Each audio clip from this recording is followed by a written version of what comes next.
வணக்கம் நண்பர்களே. நம்ம டிஸ்க்ளைமர் எடுத்துக்கிறோம். நம்ம செபி ரிஜிஸ்டர் அட்வைசரோ ஆர்ஐஓ கிடையாது. நம்ம இங்க பேசக்கூடியது எல்லாமே தகவலா மாத்திரமே பார்க்கப்பட வேண்டும். இது யாருக்கும் முதலீடு சம்பந்தமாகவோ, பங்குகளை வாங்கவோ, விற்கவோ நம்ம எந்த ஆலோசனையும் கொடுக்கப்படல. எல்லா தொழிலும் ரிஸ்க் இருக்கும். ரிஸ்க் புரிஞ்சுட்டு எச்சரிக்கையோட தொழில் செய்யும்போது எல்லாமே நல்லா இருக்கும். நம்மள ஆதரிக்கிற அனைத்து நல்ல உள்ளங்களுக்கும் நன்றி. வளமுடன் வாழ்க. வணக்கம் நண்பர்களே. 2026க்கான வாய்ப்பு எப்படி இருக்கு அப்படின்னு சொல்லிட்டு நம்ம பார்த்துட்டு வரோம். அந்த வரிசையில இப்ப நம்ம பார்க்கக்கூடியது பாரத் எலக்ட்ரானிக்ஸ். இவங்களுடைய அனாலிசிஸை பார்க்கும்போது ட்ரெண்ட் லைனை பொறுத்த வரைக்கும் இவங்க எக்ஸ்பென்சிவ் பெர்ஃபார்மர் அப்படிங்கிற கிளாசிஃபிகேஷன்ஸ்குள்ள வராங்க. High financial strength, expensive valuation, டெக்னிக்கலா மூமெண்டம் நியூட்ரல்ல இருக்கு. அனாலிசிஸ்ட் பிரைஸ் டார்கெட்டா 464ன்னு டார்கெட்டை அப்சைட் பண்ணியிருக்கிறாங்க. நம்ம இந்த வீடியோ ரெக்கார்ட் பண்ணக்கூடிய தருணத்தில் 403ங்கிற லெவலில் ட்ரேட் க்ளோஸ் ஆயிருக்கு. இவங்களுடைய பிஇ வேல்யூஷனை செக் பண்ணும்போது கரண்ட் பிஇக்கும் சரி, 1 இயர் ஃபார்வர்ட் பிஇக்கும் சரி ஓவர் வேல்யூன்னு சொல்லிட்டு இண்டிகேட் ஆகிக்கிட்டு இருக்கு. இவங்களுடைய ஃபண்டமெண்டல் கீ மெட்ரிக்ஸில் high level of liquidity position maintain பண்ணுறாங்க, ஹை ரேட் ஆஃப் ரிட்டர்ன் எடுக்கிறாங்க, டெப்ட் டு ஈக்விட்டி ஆல்மோஸ்ட் 0ல தான் இருக்குது. ஆனால் பிஇ அண்ட் பிபி நம்மளை பொறுத்த வரைக்கும் இது எக்ஸ்பென்சிவ் வேல்யூவேஷன். ஆனால் இண்டஸ்ட்ரியை காட்டிலும் இது பிலோவாக இருக்குது. பட் நம்மளை பொறுத்த வரைக்கும் இது எக்ஸ்பென்சிவ் வேல்யூவேஷன். எப்போ இவங்களுடைய பிஸ்னஸோடைய பெர்ஃபார்மன்சஸ் வந்து ஸ்டாக்னேட் ஆகுதோ இல்லாட்டி டிக்ரீஸ் ஆகுதோ, கரெக்ஷன் வந்து கொஞ்சம் பெரிய லெவலில் வர்றதுக்கு வாய்ப்பு இருக்குங்கிறத கவனத்தில் எடுத்துக்கிறோம். இவங்களுடைய பிஇ க்ரோத் டிடிஎம் வந்து பாசிட்டிவாக இருக்குது, 2 அப்படிங்கிற பாசிட்டிவாக இருக்குது. நெட் கேஷ் ஃப்ளோ வந்து 0.8 நெகட்டிவாக இருக்குது. ரிலேட்டிவ் ரிட்டர்ன் வித் 50யோட வர்சஸ் 50யோட லாஸ்ட் இயர் கொடுத்தது வந்து பார்த்தோம் அப்படின்னு சொன்னால் 29% கொடுத்துருக்குறாங்க. 1 இயர் பீட்டா ஸ்கோர் 1.12. அதனால் ஹை வாலட்டாலிட்டிங்கிறது கவனத்தில் எடுத்துக்கிறோம்.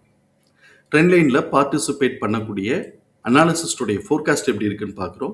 ரெவென்யூ ஃபோர்காஸ்ட் ஆனுவலைஸ்டாக பார்க்கும்போது கிட்டத்தட்ட இவங்களுக்கு வந்து 20% க்ரோத்துக்கான ஆப்பர்ச்சுனிட்டி இருக்குன்னு எதிர்பார்க்குறாங்க.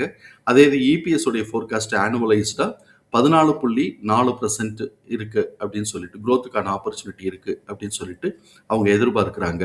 இப்போ வரைக்கும் Q2 ரிசல்ட் வரைக்கும் வந்திருக்கு. அதோட அனாலிசிஸ் நம்ம ஆல்ரெடி பார்த்துருக்குறோம். இப்போ நம்ம ஆனுவலைஸ்டு அனாலிசிஸ்ங்கிறதுனால இதில் நம்ம கவனத்தில் இருக்கக்கூடிய ப்ரைஸ் லெவல்ஸே நம்ம வந்து பார்ப்போம். இவனுடைய போன வருஷம் இவன் வந்து எப்போ வந்து ஹை வச்சிருக்கிறான்னாக்க ஜூலை மாதம் ஹை வச்சிருக்கிறான். போன வருஷம் லோ வந்து பிப்ரவரி மாதம் லோ வச்சிருக்கிறான். இதையும் நம்ம வச்சுக்குவோம். சப்போஸ் இது இவனுடைய பேட்டர்னாக இருந்ததுன்னா நம்ம வந்து இப்போ எப்படி முடிவு எடுக்கணுங்கிறத கவனத்தில் இருக்கிறோம். இவனுடைய பிரேக் பாயிண்ட்டுங்கிறது இந்த வருஷத்துக்கு இவனுடைய பிரேக் பாயிண்ட்டுங்கிறது 379ன்னு வருது. இப்போவே பிரேக் பாயிண்ட்டுக்கு மேலே தான் அவன் இப்போ ப்ரைஸ் ரேஞ்சு ஓடிக்கிட்டு இருக்கு.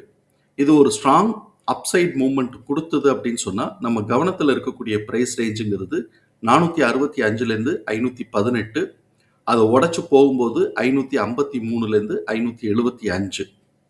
நார்மலாக இந்த மாதிரி வந்து ஒரு ஷார்ட் டிஸ்டன்ஸில் இது லெவல்ஸ் நமக்கு கிடைக்குது அப்படின்னு சொன்னாக்க, இதை உடைக்கல அப்படின்னு சொன்னாக்க இது கரெக்ஷன் லீடு எடுக்க வாய்ப்பு இருக்கும். இதை உடைச்சாங்கன்னா கொஞ்சம் பெரிய லெவலில் அப்சைடு கொடுக்கறதுக்கு வாய்ப்பு இருக்கும். ஸோ இப்போ அந்த ஆஸ்பெக்டில் இதை உடைக்கிற பட்சத்தில் 661லேருந்து 714 அப்படிங்கிறது நம்ம வந்து கவனத்தில் எடுத்துக்கக்கூடிய ப்ரைஸு. சப்போஸ் இப்போ இருக்கக்கூடிய இந்த நிலையிலேருந்து பிரேக் பாயிண்ட்டை கீழே உடைச்சு கரெக்ஷன் லீடு எடுத்தாங்க அப்படின்னு சொன்னால் நம்ம கவனத்தில் இருக்கக்கூடிய ப்ரைஸ் ரேஞ்சஸ் வந்து 322, 183, 126. தகவல் பயனுள்ளதாக இருக்கும் நம்புகிறோம். தகவல் பயனுள்ளதாக இருந்ததுன்னா சங்கருக்கு ரொம்ப சந்தோஷம். நம்மளை ஆதரிக்கிற அனைத்து நல்ல உள்ளங்களுக்கும் நன்றி. வளமுடன் வாழ்க. நன்றி நண்பர்கள்.